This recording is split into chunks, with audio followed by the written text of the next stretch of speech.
Welcome back to Sessions by the Herb Life, a weekly podcast that brings you a new set of hosts each episode discussing everything cannabis. Our aim is to highlight the efforts of people, mostly women, living, working and playing in the cannabis arena, while also giving you a direct line into the conversations that are changing the landscape as we know it. My name is Tiana and I like to describe myself as the Sessions Facilitator. It's my job to bring people together. This episode of Sessions covers cannabis as a spiritual ally. This topic is particularly important because it considers an aspect of the plant that is often glossed over in the mainstream conversation. You might consider this the metaphysical attribute of the cannabis plant, one that works in unison on our physical bodies while also affecting our emotional and spiritual ones. Of course, spirituality is a concept that differs from culture to culture, from one being to the next, but in many respects it's very much the same, and in most, if not all, it's rooted in introspection. Many ancient and contemporary teachings talk about our connection to nature as being central to happiness, for lack of a better word. So the question is raised, can cannabis help us connect to nature? And by nature I mean yourself, or the earth, or plants in general. And if so, what role does intention or mindful consumption play into its efficacy? Many people have had life-changing experiences from cannabis consumption, and these instances are far from being the outcome of just physical healing. The plant, when used with intention, can be a very powerful tool for creativity, self-love, self-awareness, for healing traumas, and as a connection to your personal brand of spirituality. So let me introduce you to the magical creatures of Sessions episode number 7. Elizabeth Bast, who I met at an Iboga retreat in Nelson last year, is very well known for her work with entheogenic medicines. She's author of a book called Heart Medicine, A True Love Story, One Couple's Quest for the Sacred Iboga Medicine and the Cure for Addiction, which is a hell of a tale. I won't give the story away, but it's a true account of her and her partner's journey in treating a serious addiction. Now, Elizabeth is one of those highly accomplished people that you just can't really keep up with. She's a writer, a yoga teacher, a performance artist, and as I mentioned, a holistic coach specializing in entheogenic medicine integration and addiction recovery. She's also a fierce advocate for women's empowerment and has worked with the group Cosmic Sister, who promote a balance of power between genders and promote women's voices in the field of psychedelic medicine. Our second guest, Scarlett Ravin, and forgive me if I pronounce that incorrectly, is the founder of White Fox, a cannabis product line. She has an equally interesting story and has opened up in a very frank and honest conversation on this episode about her own challenges with addiction, her path to recovery, and her eventual discovery of the true powers of the cannabis plant. It seems relevant that oftentimes this kind of clarity in life occurs after something significant has happened in our lives. And while Scarlett is a lifetime entrepreneur, after experiencing an overdose, she found herself realigned, creating companies, with her path being informed by many studies of healing arts and natural medicine. Her brand White Fox has both full-spectrum hemp CBD and THC lines on the market and are Ayurvedically formulated. Unfortunately for me, where I'm located, I don't think I can buy them, but I'm hearing great things about the vape pens. When I asked for one line about the company, I was told that White Fox is a woman-owned and operated company that is held by ritual and ceremony, and I thought that was very beautiful.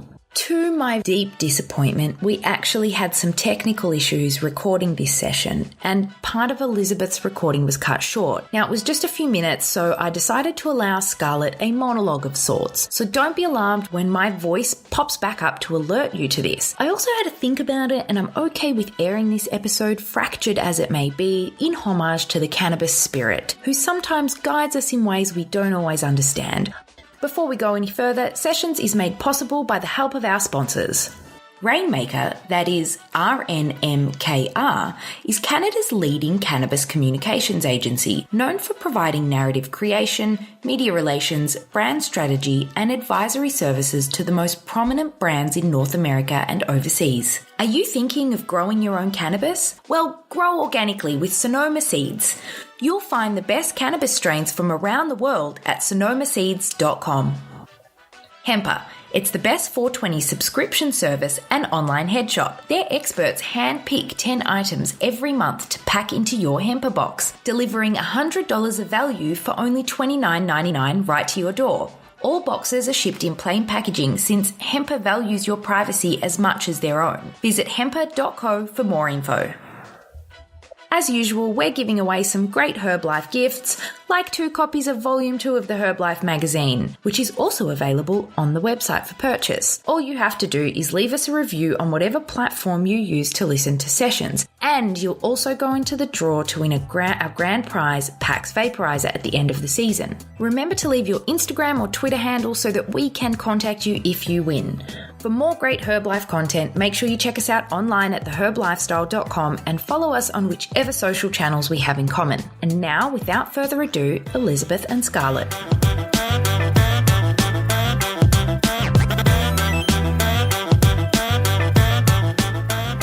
Okay, here we are. Welcome, Scarlett. So, we get to speak about cannabis and spirituality today. And that leads me to ask about your founding White Fox Medicinals cannabis company and the White Fox symbol. What was the inspiration behind that? The White Fox symbolism came to me when I started my holistic health healing practice. And it was a symbol of being able to shapeshift and become the medicine that my clients needed in that moment. Because I found that every client had a special way that they could receive a healing, and everyone was different. So the White Fox was always a symbol of being able to arrive for that person in that moment, the way that they could receive it, which would require me to shapeshift in my energy and my presentation. And it's also the ability to be seen or unseen, which was helpful in the beginning of the cannabis industry and everything that we've gone through with the laws and all that stuff. So when the laws did begin to change, I branded the products that I was formulating and started a cannabis topical and tincture line, White Fox Medicinals, which has then evolved into a Ayurvedic vape line and also a biodynamic hemp CBD line. Beautiful. Yeah. And our relationship to cannabis as human beings has changed and evolved a lot over time. And I'm curious about how is your relationship with cannabis spiritual in nature, and how has your relationship with cannabis evolved over time?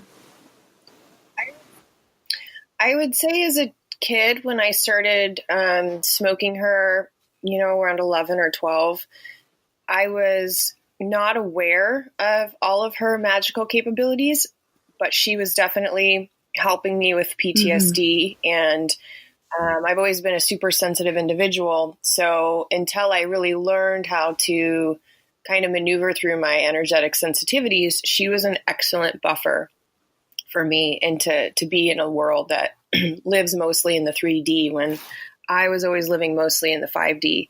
So I found her to be a really nice protection layer. And then as I evolved and gained more awareness, I noticed her guiding qualities and her inspirational qualities. And currently my relationship with her is, it's almost like my relationship with ancestors that are no longer here.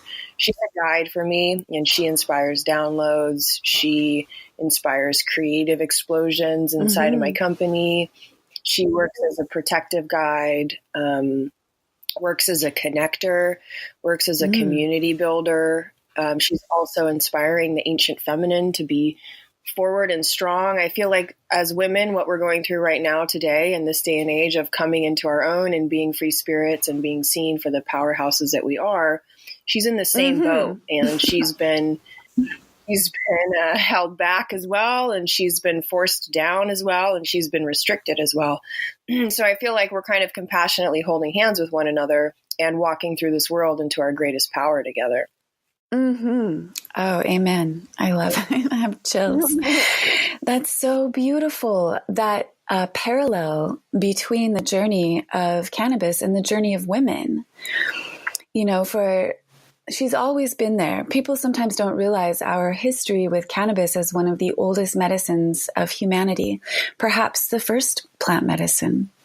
goes way back to the Babongo people in Central West Africa holding this medicine as a sacred medicine. And they're the second oldest genetic line in the world. And this medicine gives us everything that we need. It gives us food, fuel, fiber, medicine, a dynamic, adaptogenic medicine for us. And over the years, she's been objectified. She's been persecuted.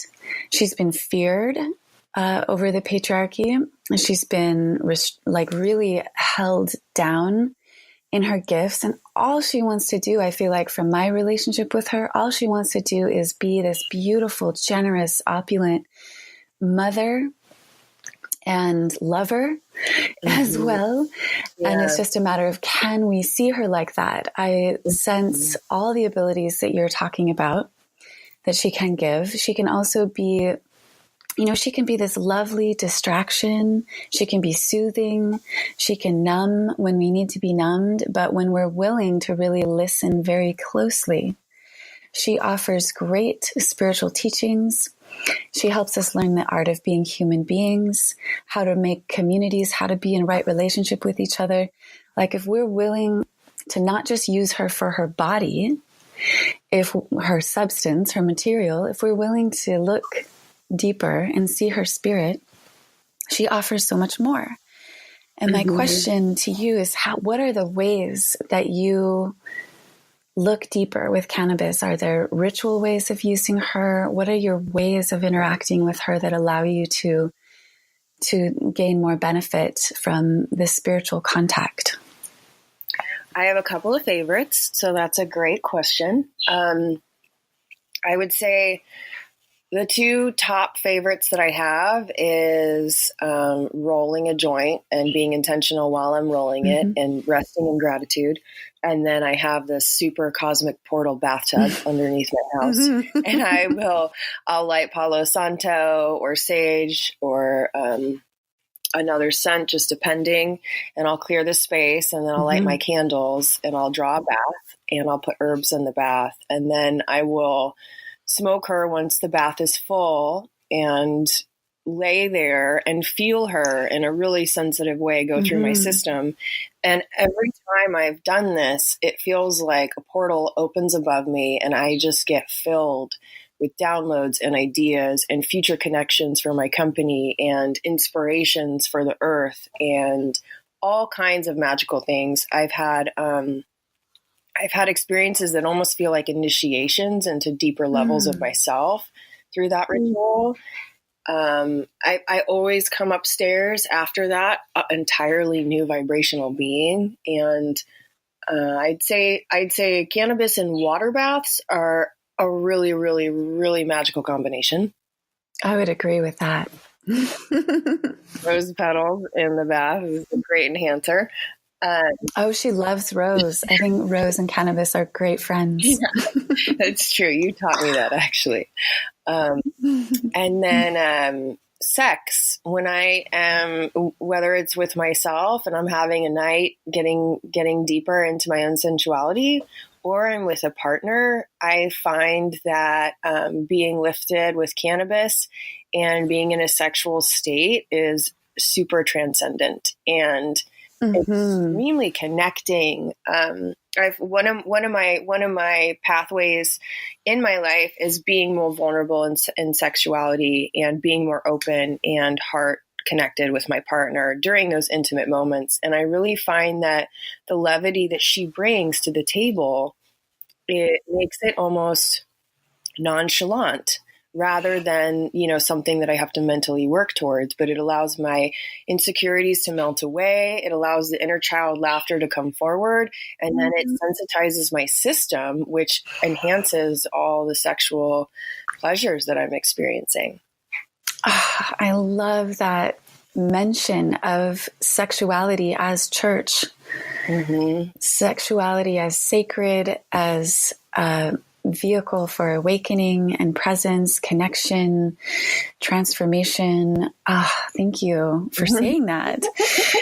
There's definitely that relationship there between sacred sexuality and cannabis.